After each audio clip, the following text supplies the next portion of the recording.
Hello students, आज हम पढ़ेंगे संभववाद जो हमारे बीए सेकेंड ईयर के सेकंड पेपर मानव भूगोल का एक टॉपिक है।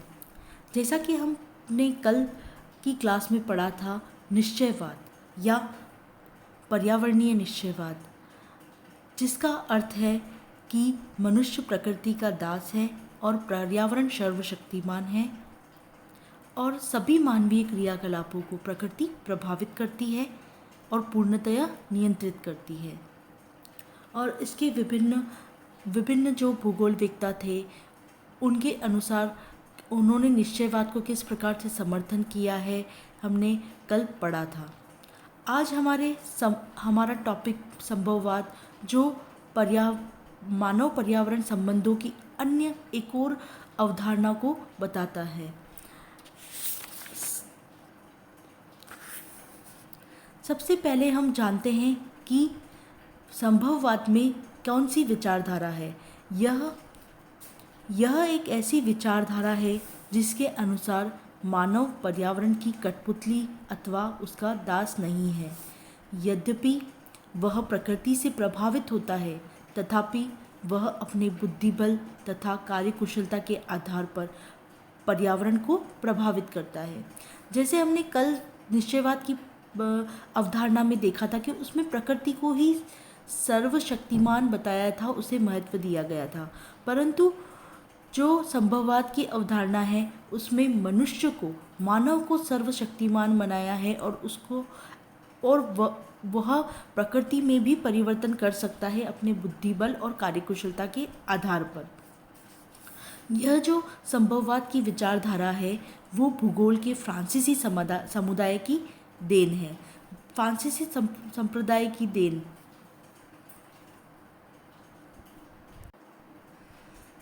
जो हमारी निश्चयवाद की विचारधारा थी वो जर्मन संप्रदाय की देन थी। इस विचारधारा के अनुसार वातावरण कुछ संभावनाएं प्रस्तुत करता है जिन्हें मानव अपनी छांट या चॉइस के अनुसार प्रयोग करता है। मानव जो प्रकृति है वो एक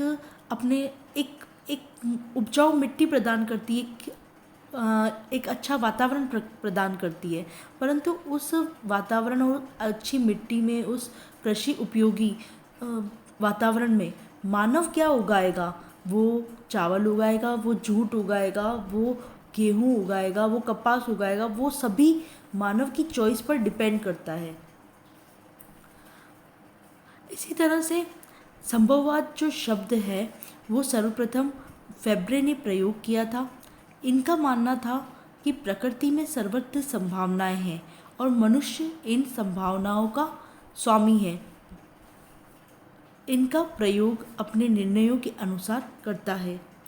इस फेब्रे के अनुसार प्रकृति में सर्वत्र, जैसे मैंने बताया कि सर्वत्र संभावनाएं हैं, हमको कोई फसल उगानी है तो हम कोई भी प्रकार की उस वातावरण में, उस मृदा में फसल उगा सकते हैं, परंतु मनुष्य पर डिपेंड उन सर्वत्र संभावनाएं जो प्रकृति द्वारा प्रदर्शित है या दी गई है, उनका स्वामी जो है वो मानव है कि वह डिसीजन लेता है कि उस भूमि पर कौन सी फसल उगानी है। इसी प्रकार से कई मामलों में मानव के इंडस्ट्री लगाने में भी मानव का योगदान रहता है। किसी भी डिसीजन में प्रकृति तो केवल संभावना ही प्रस्तुत करती है, परंतु उस पर उसका निश्चय करने का, उसका डिसीजन लेने का कार्य, उसकी चॉइस करने का जो प्रकृति ने बहुत सी संभावनाएं दी है, उन पर एक संभावना को चॉइस करने का जो अधिकार है वो मानव करता है।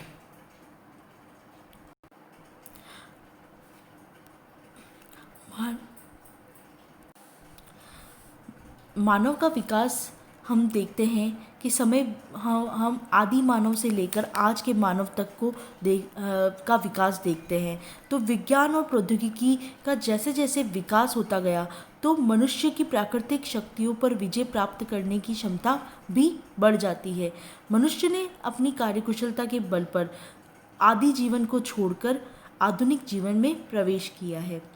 उसने सबसे पहले एकत्रीकरण का कार्य किया, उसके बाद में वनों को काटकर कृषि की, फिर उसके बाद में उसके साथ कृषि के साथ पशुपालन का लाभ उठाया। फिर उसे लगा कि जहाँ पर वर्षा की कमी है वहाँ पर उसने सिंचाई की व्यवस्था की। जहाँ वर्षा की कमी थी वहाँ पर पानी के संग्रहण के लिए उसने छोटे छोटे एनीकट बनाए, बांध बनाए और सिंचाई और जल विद्युत व्यवस्था और व्यवस्था को भी अपनाया। सिंचाई की सहायता से उसने मरुभूमियों तक में भी कृषि कर ली। खनिजों का उपयोग करके उसने विभिन्न उद्योग धंधे भी स्थापित किए, नगरों और परिवहन मार्गों का निर्माण किया, यहाँ तक कि वो अंतरिक्ष और चांद तक भी पहुँच गया। ये सभी मनुष्य की प्रकृति पर विजय के उदाहरण हैं। मानव सभ्यता को ध्यान में रखते हुए विश्व भर के भूगोलवेत्ताओं ने 20वीं शताब्दी के आरंभ में निश्चयवाद को छोड़कर संभववाद को अपनाना शुरू कर दिया, जिसमें सबसे पहले हमने जो पढ़ा, अभी जो पढ़ चुके हैं कि फेब्रे ने सर्वप्रथम संभववाद शब्द का उपयोग किया था। फेब्रे ने अपनी पुस्तक ज्योग्राफिकल इंट्रोडक्शन टू हिस्ट्री में संभववाद की संकल्पना को सबसे पहले बताया। उन्होंने बताया कि यहाँ आवश्यकताएं नहीं है अपितु सर्वत्र संभावनाएं हैं और मानव इन संभावनाओं को उपयोग करने के लिए निर्णय का स्वामी है। संभववाद का क्रमबद्ध रूप से विकास और संस्थापक विडाल डिलो ब्लॉश को माना जाता है, जो फ्रांसीसी भूगोलवेत्ता थे। उन्होंने अपनी पुस्तक प्रिंसिपल्स दी ज्योग्राफिक ह्यूमने, जिसका अंग्रेजी में जो ट्रांसलेशन हुआ है प्रिंसिपल्स ऑफ ह्यूमन ज्योग्राफी, में बताया कि मानवीय क्रियाओं के अध्ययन बहुत ही आवश्यक है और जिसमें प्रकृति एक सलाहकार से अधिक नहीं है। उन्होंने बताया कि मानव के विकल्प, चॉइस तथा क्रिया, एक्शन को महत्वपूर्ण माना गया है। ब्लॉश के अनुसार प्रकृति सीमाएं निर्धारित करती है तथा मानव अधिवास हेतु संभावनाएं प्रदान करती है, परंतु प्रदत्त परिस्थिति में मानव की क्या प्रतिक्रिया होगी अथवा वह कैसा समायोजन करेगा, वह उसकी जीवन पद्धति पर निर्भर करता है। इसका एक उदाहरण देखते हैं कि हम एक राज्य में, जैसे हम राजस्थान का ही उदाहरण लें, तो यहाँ पर एक भील जनजाति है जो पहाड़ों में निवास करती है और वहीं पे हम देखते हैं कि अन्य जो नगरों में निवास करने वाले क्षेत्र भी हैं। तो मानव की प्रकृति ने सभी को समान रूप से संभावनाएं प्रदान की है, परंतु उसकी जीवन पद्धति क्या है, वो कैसा समायोजन करेगा, वो उस पर डिपेंड करता है कि वो पर्यावरण से विकास की ओर जाएगा या प्रकृति निश्चयवाद को ही बनाए रखेगा। अब हम दूसरे जो फ्रांस के दूसरे भूगोलवेत्ता हैं जो संभववाद के समर्थक माने जाते हैं, जीन ब्रून्स की बात करते हैं। जीन ब्रून्स संभववाद के कट्टर समर्थक थे। उन्होंने अपनी पुस्तक ज्योग्राफिक ह्यूमने, जिसका अंग्रेजी ट्रांसलेशन हुआ ह्यूमन ज्योग्राफी के नाम से, उसमें मानव और पर्यावरण संबंधों को विस्तार पूर्वक समझाया है।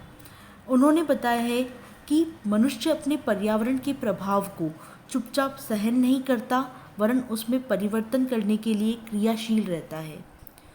उन्होंने कहा है कि प्राकृतिक पर्यावरण द्वारा कुछ सीमाएं निर्धारित की जाती है और मनुष्य यद्यपि इन सीमाओं का पूर्णतया नहीं लांघ सकता, तो भी उनमें परिवर्तन अवश्य कर सकता है। जैसे कि वह शीतोष्ण क्षेत्र में रहता है, तो वह उसमें रहने के लिए अपनी जीवन पद्धतियों में परिवर्तन करेगा। इसी तरह से अन्य जो भूगोलवेत्ता है ईसा बॉमेन, उन्होंने भी मानव और पर्यावरण के प्रभाव को उजागर किया है। उन्होंने बताया कि वातावरण के भौगोलिक तत्व संकुचित अथवा विशिष्ट अवस्था में ही स्थिर है, जैसे कि ही वे मानव के संपर्क में आते हैं, मानवता के भांति परिवर्तनशील हो जाते हैं। अब जो नव निश्चयवाद जो संकल्पना थी, उसकी आलोचना के फलस्वरूप जो संभववाद की संकल्पना, उसका आविर्भाव हुआ और वह विकसित हुई। फ्रांस के अनेक विद्वान, जैसे हमने पढ़ा ब्लांश, ब्रून्स संभववाद के अन्य समर्थकों ने मनुष्य की प्रकृति पर विजय के संबंध में आशंका व्यक्त की। उनका विचार था कि जिस प्रकार निश्चयवाद मनुष्य पर प्रकृति के प्रभाव की चरम सीमा को दर्शाता है, उसी प्रकार संभववाद प्रकृति पर मनुष्य की विजय को बढ़ा चढ़ाकर व्यक्त करता है। यद्यपि मानव प्रकृति का लाभ उठाने में सफल हुआ है, तथापि मानव द्वारा प्रकृति के शोषण की एक सीमा होती है। मनुष्य चाहे कितनी भी उन्नति कर ले, वह प्रकृति के नियंत्रण से संपूर्णतया मुक्त नहीं हो सकता। हम देखते हैं कि हम 21वीं शताब्दी में पहुंच चुके हैं और विज्ञान और प्रौद्योगिकी ने भी अभूतपूर्व उन्नति की है, तथापि पृथ्वी पर ऐसे भाग हैं जहां मानव बसाव विकसित नहीं हो पाया है। ऐसे उष्ण मरुस्थलीय क्षेत्र हैं, ऐसे शीत क्षेत्र हैं, ऐसे दलदली क्षेत्र हैं जहाँ पर उच्चावच जलवायु और मृदा संबंधी प्रतिकूल परिस्थितियों से मानव बसाव में बाधा आती है। आज भी आर्कटिक अंटार्कटिका महाद्वीप पर एक भी व्यक्ति नहीं पाया जाता। प्रकृति के द्वारा जो आपदाएं हैं, भूकंप, ज्वालामुखी, चक्रवात, बाढ़, सूखा, भूस्खलन, समुद्री तूफान आदि के सामने मनुष्य एक मूक दर्शक, अपने आप को पूर्णतः असहाय और मूक दर्शक पाता है। मानव जितनी भी प्रगति कर ले, मगर प्रकृति की जो ये आपदाएं हैं, प्रकृति द्वारा कुछ चीज़ें जो प्रकट की गई है उसके द्वारा, उसमें वो अधिक परिवर्तन नहीं कर पाया है। इस उपरोक्त संपूर्ण चर्चा से हम पाते हैं कि न तो प्रकृति पूर्णतया मनुष्य को नियंत्रित करती है और न ही मनुष्य पूर्णतया प्रकृति पर विजय प्राप्त कर सकता है। वास्तविकता यह है कि मनुष्य और प्रकृति दोनों के ही जो पारस्परिक सौहार्दपूर्ण जो संबंध होंगे, उससे ही जो पृथ्वी है उस पर विकास होगा। प्रकृति मनुष्य पर या मनुष्य प्रकृति पर हावी नहीं हो सकता। इस प्रकार इन दोनों की चरम सीमाओं के बीच में नई जो स्थिति वो उत्पन्न होती है, जिसे हम बोलते हैं नव निश्चयवाद, जिसका हम अगली क्लास में अध्ययन करेंगे।